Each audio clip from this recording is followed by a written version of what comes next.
This is FYI News 13, brought to you by SSPTV and the Hazleton Standard Speaker.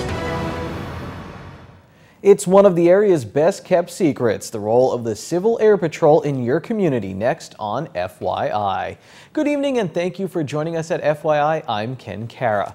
And we begin tonight with sad news. Former Hazleton Mayor John Ford has passed away. A family member confirmed that he passed away last night. Ford was the owner of Hazleton Standard Fuel. Funeral arrangements are under the direction of the Firo Funeral Home. Friends may call Monday from 8 to 10 a.m. at Our Lady of Grace Church in Hazleton with a massive Christian burial at 10 a.m.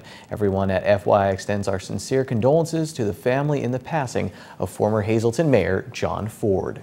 And now here's your headlines from FYI News 13 and the Hazleton Standard Speaker. A 54-year-old man was knocked to the ground and robbed while walking home early this morning. Hazleton police were called to the area of West 3rd and Locust Streets just after 1 a.m. Police say the victim was walking home when he was struck on the head from behind and knocked to the ground by two Hispanic males. They made off with a small amount of cash and a bag of groceries the man was carrying. The victim sustained a laceration to the top of his head and was taken to the hospital. Anyone with information is asked to call Hazleton Police. Hazleton Mayor Joe Yannuzzi says council will have to foot the bill if a court has to intervene in the ongoing budget battle. The memo came after council directed its legal advisor to prepare a mandamus that would require the administration to follow council's budget version. The mayor contends that a legal advisor is not the legal arm of the city. Council President Jack Mundy says legal fees are built into council's spending plan. He also says that the position of legal advisor existed under a previous council majority. The Freeland Fire Department has a new addition, a mint condition 1998 Seagave 100-foot aerial ladder truck. The new vehicle from Lancaster County has a price tag of $120,000, hundreds of thousands less than the cost of a new truck. Dedication is set for May 18th at 3 p.m. It's the nation's largest single-day food drive, and it's tomorrow. The United Way of Greater Hazleton and the National Association of Letter Carriers will again do their part to help stamp out hunger. What we want you to do is put it out on your porch before your mailman comes. So that means first thing in the morning. And between our volunteers and the letter carriers, we'll pick it up all day. We stage this at Hayden Electric at 235 West Maple Street in Hazleton.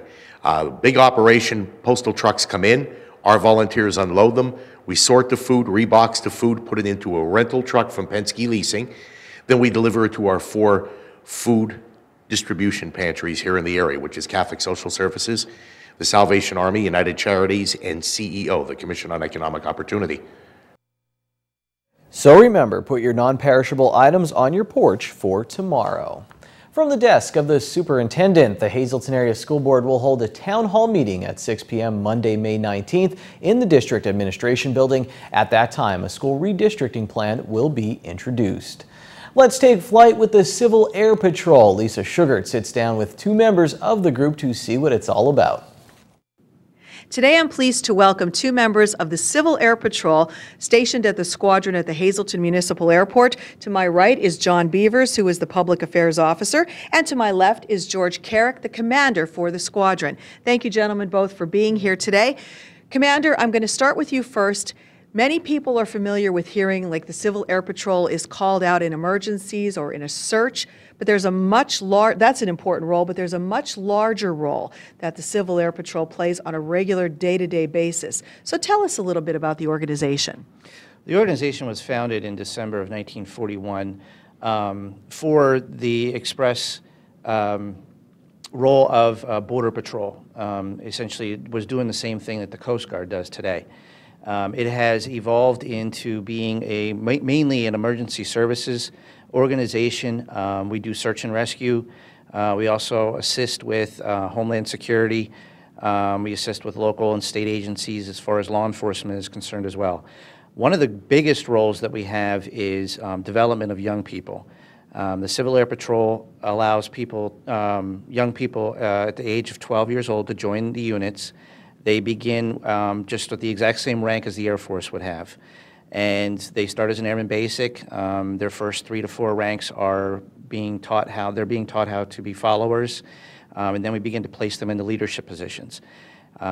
and they work their way up in becoming an officer. Now, once they become an officer, the second lieutenant, they take a test called the Billy Mitchell.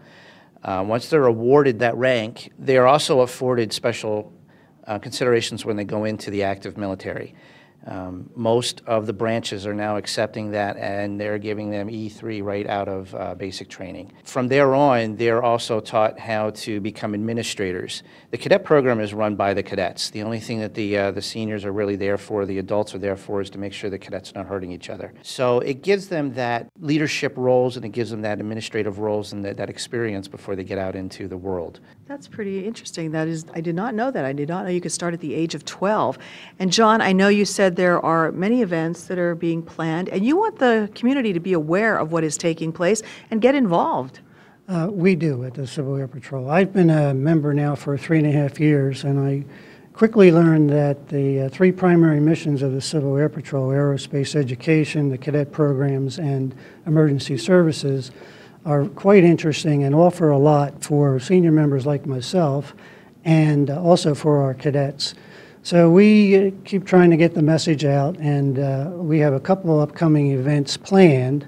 One, the aerospace education program that Civil Patrol has. We are planning to get into the Hazleton School District.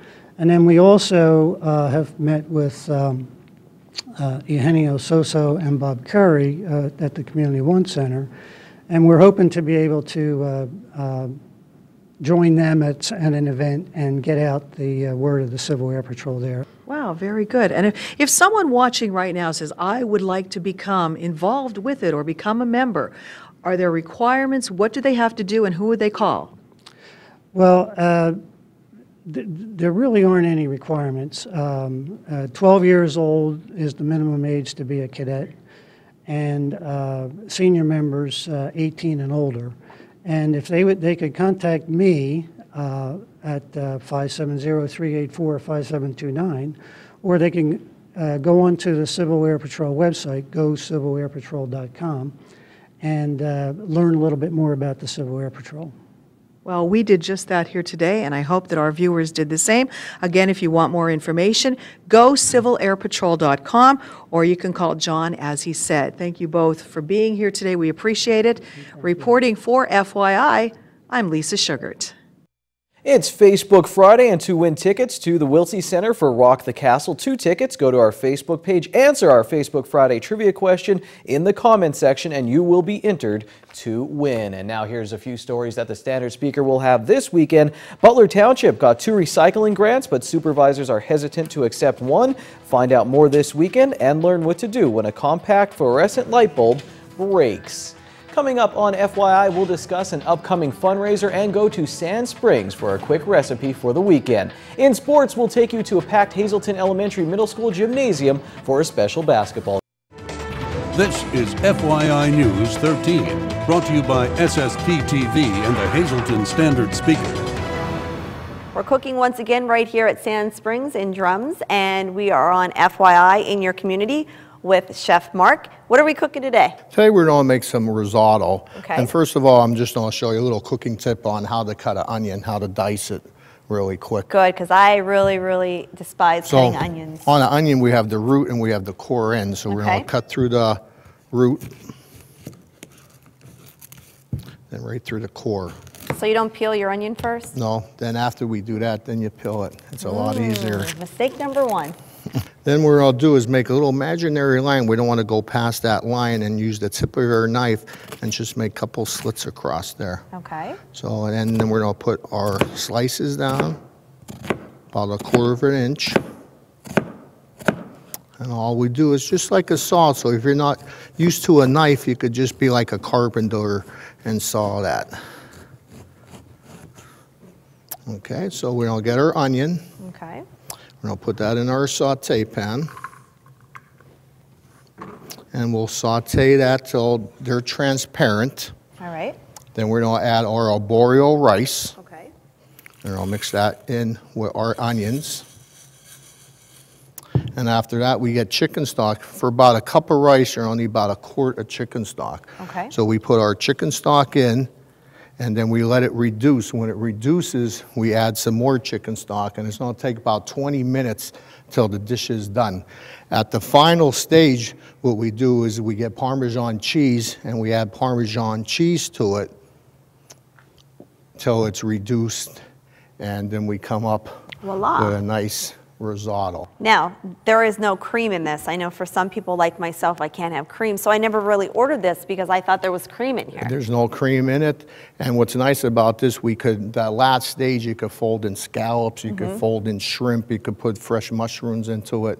Make so it your own nice creation. dish. So that's a dish in itself. All right. I know that you have a lot going on your blog, on your website. So we have a chef's corner on blog at sandspringsgolf.com. You could check us out there. And also next week, what are some of the items that we need? Next week we're going to be making eggplant parmesan. So if you could, everyone grab an eggplant, have some flour, egg, and breadcrumb, and we'll be making eggplant parm. All right. See you next week right here on FYI. Time now for FYI News 13 weather. Hey, look, leaves, it's happening. Now I'm happy and we can move on with life and the weather. Tonight, there's a chance of showers and thunderstorms. It'll get down to 61 degrees. On Saturday, showers likely and a possible thunderstorm, high near 71. On Saturday night, will be mostly cloudy with a low around 52. Sunday, mostly sunny, high near 73. Sunday night will be mostly cloudy, low around 56. For Monday, mostly cloudy, high at 78. Monday night, mostly cloudy, down to 59 on Tuesday. Chance for showers and thunderstorms comes back. The high will get up near 81. Tuesday night, mostly cloudy with a low around 58. Tonight's weather is brought to you by Valley High, the area's oldest ice cream and fast food restaurant. Stop on in for a cold treat with their ice cream and yogurt, or some hot food with their burgers, hot dogs, fries, and much more. That's Valley High, located on Route 93 in West Hazleton. Stop on by today or give them a call at 570-455-5362. A special event is being planned for Sunday, May 18th at the Towers in Fern Glen. It's an important benefit to help out a local woman who is battling cancer. With me are two of the people who are making this special event possible. To my immediate left is John Kostaneski, who is the event organizer, and Jean Babula, who is with the Sterling Cook Band and also a volunteer with this organization planning the benefit. John, I'm going to start with you. Tell us why you are holding this benefit and all about the need for Stephanie. We're holding the benefit for Stephanie because she has stage 2 cervical cancer and it's a non-operable tumor. Just her short-term disability ran out at work, and going from 2 incomes down to 1 is putting a very big strain on their family financially.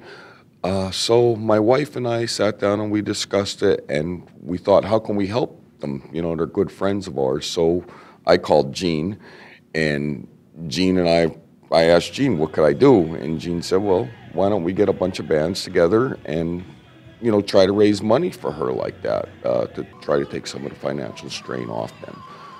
Well, I think it sounds like a wonderful idea. They want to help out Stephanie Poncari.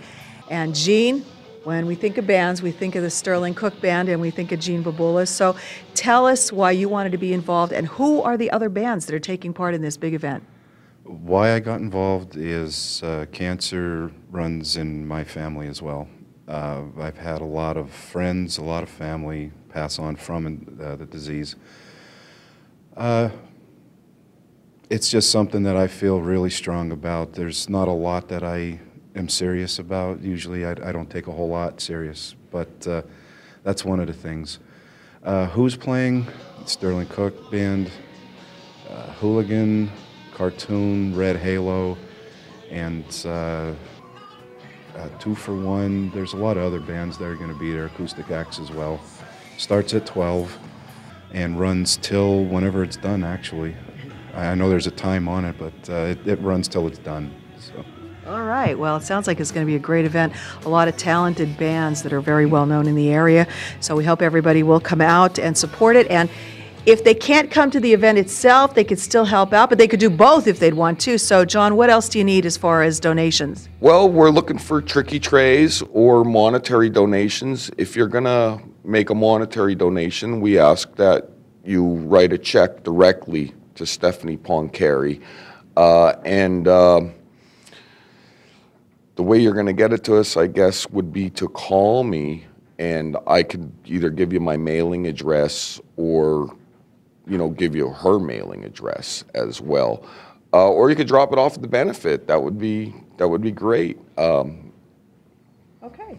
All right, so that's a good idea. And again, it starts at noon on Sunday, May 18th. And everybody who is there, there's going to be a drawing at one point, so that's pretty enticing in itself. So tell us that, Gene. The donation to get in is $7, and when you come in, you're given a ticket. At the end of the night, you need to be present. There's going to be a guitar autographed by everybody, signed by everybody, involved with the bands, and that's going to be the door prize for the end of the night. And there's also a lot of other stuff to bid on with the tricky trays. There's Adirondack chairs, $500 value. There's, I forgot what else there is. That's okay. A lot of great things will be there for everybody to come on out. So again, it is taking place Sunday, May 18th at the Towers in Fern Glen, all to benefit Stephanie Poncari. We hope that you'll come out and help. And for more details, you can go to our Facebook page, and you could also go to the Benefit for Stephanie Poncari Facebook page, and hope that you'll come out and make this a great success. And now here's tonight's community calendar. It's Mother's Day weekend, and the Mother's Day Adoption Mass will be celebrated this Sunday at 10 p.m. at St. Peter's Cathedral in Scranton. And now we move on to the lottery numbers. Midday winning lottery numbers daily 705, Big 4 0149, Quinto 79082, Treasure Hunt 2 4 11 15 19. Sports is coming up next.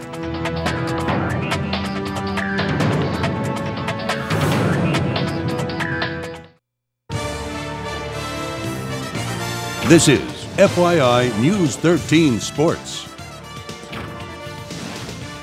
The annual Students vs. Teachers basketball game at the Hazelton Elementary Middle School has become a well-attended tradition at the school many call the Castle. There were so many people at the school you would have thought there was a One Direction concert at the Wiltsey.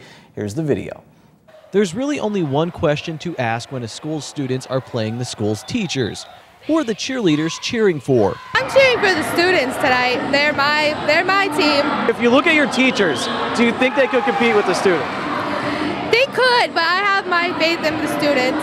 Okay, I do have more questions. Can a social studies teacher be competitive with a group of middle school students, or will he end up looking like George Washington with an iPhone? We could be competitive tonight. I played a lot more after high school and college, pickup games, rec leagues, and things like that. And it's going to be a little bit difficult to keep up with the speed of our boys team because they made it to the championship 2 years in a row. So it's going to be fun. That's the name of the game, is fun tonight, and a little bit of competitive nature. So the boys team played the male teachers and the girls team played the female teachers. Here's the next question. Is there any strategy involved? Have you seen them play at all? Not really. So what's your strategy going into it? Just have fun. Okay, come on. There has to be a little bit of strategy. Do you think any of the teachers at this school are good at basketball? Mrs. Force is really good, and Mrs. Robbins. Keep an eye out for them. Yeah. Last question. What was the atmosphere like around the school leading up to the game? Lots of friendly smack talk. The kids get really into it. They look forward to this every year. The students as well as the players and the teachers. It's just a good way for us to work in a rapport with our students, and they really enjoy it every year. Okay, for real this time, very last question. Who won? The students took the boys' game and the teachers won the girls' game, but this seems like one of those rare situations in sports where everyone wins. The money raised from last night goes to the PTA. Well, from the court to the track and field, the Hazelton Area Cougars won the Wyoming Valley Conference Division I championship as they beat Pittston Area 94-56, finishing 7-0 on the year in the conference. Congratulations to the Cougars. Hamlet Ventura and Andrew Myers set school records at the meet. The Lady Cougars came up short against Pittston, losing 78-72. That means the Lady Patriots win the Division I championship on the girls' side. However, the Lady Cougars' Emily Malone did get her 500th career point. There was a t-shirt made to commemorate her accomplishment. She got the shirt in the photo on the left, and I'm guessing she realized what was happening on the right. Congrats to Malone as her and the Lady Cougars get ready for districts. The Standard Speaker Steve Stallone has the full story on both meets in Friday's paper and online at standardspeaker.com. At the Schuylkill League track and field championships, Marion's Chris Bruno won the 100-meter dash, and he anchored the Colts 400 relay team that won gold. He teamed up with Lucas Damian, Don Mussolini, and Hunter Naus to win that one. Other winners at the Schuylkill League meet included Chris Carlonis from North Schuylkill in the 110 hurdles, and Spartans Jaden Ankasari in discus. Trevor Skripko won the shot put for Tamaqua area, and his teammate Tyler Hope took first in javelin. In softball, Hazleton area brought home another title as the Lady Cougars won their division with a 5-0 victory. The Tamaqua baseball team lost to Pine Grove, and that means instead of winning the division, the Blue Raiders will get a wild card berth in the Schuylkill League playoffs. Hazleton area beat Lake Lehman on the road, and Monoy area topped Weatherly in baseball. Coughlin beat the Big HA in volleyball, and we closed with a lacrosse score. Wyoming Sem beat the Lady Comets from Crestwood.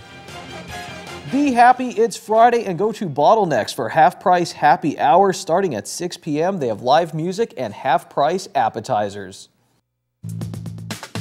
Good evening, everyone, and here's tonight's Talk of the Town report. First tonight, happy 9th birthday to Mason Mazurkevich, the youngest member of the SSPTV family. He celebrates on Saturday from your family, friends, and everyone here at SSPTV. And one more quick announcement, Isabella Restaurant in Wilkes-Barre will be hosting a wine tasting dinner to benefit the Helping Hand Society. The event will be held May 22nd, with dinner beginning promptly at 6. 3 delicious courses will be served along with an appropriate wine pairing. Tickets are $60. Please RSVP by calling 570-455-4958. That's tonight's Talk of the Town. News 13 would like to send sincere condolences to the family and friends of these recently departed. Joseph F. Hazel Downey Jr. of Hazleton. Mass is Tuesday at 10 a.m. in the Annunciation Parish at St. Gabriel's Church. Friends may call Monday from 6 to 9 p.m. in the Joseph A. Moran Funeral Home. Margaret L. Marshman of Hazel Township. Service is May 17th at 11 a.m. in the Welsh Congregational Church. The Damiano Funeral Home is assisting the family. Jean Louise Priestman of Nanacoke. Private services were held today under the direction of the Earl W. Lohman Funeral Home. Arlene M. Ferdinand of Hazleton. Mass is Monday at 11 a.m. in the Most Precious Blood Church. Friends may call Sunday from 5 to 7 p.m. at the Joseph A. Moran Funeral Home. And Martha Hildebrand of Jeansville.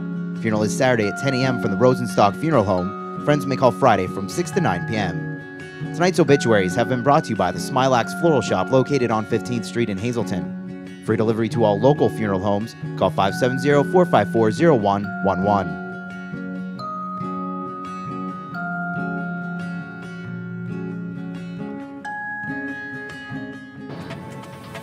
Attention pay-per-view subscribers, if you see your name right now on News 13, you'll have 13 minutes to call in and win a free movie from Service Electric Cablevision. Our winner tonight is Rocco Toro Jr. of McAdoo. Rocco, if you're watching, give us a call right now, 570-459-9813 to win your free movie. Track and field. Just wanted to say that one more time. That's FYI for Friday. Remember to watch FYI Weekend tomorrow at 9 a.m. Until then, take it easy, everyone.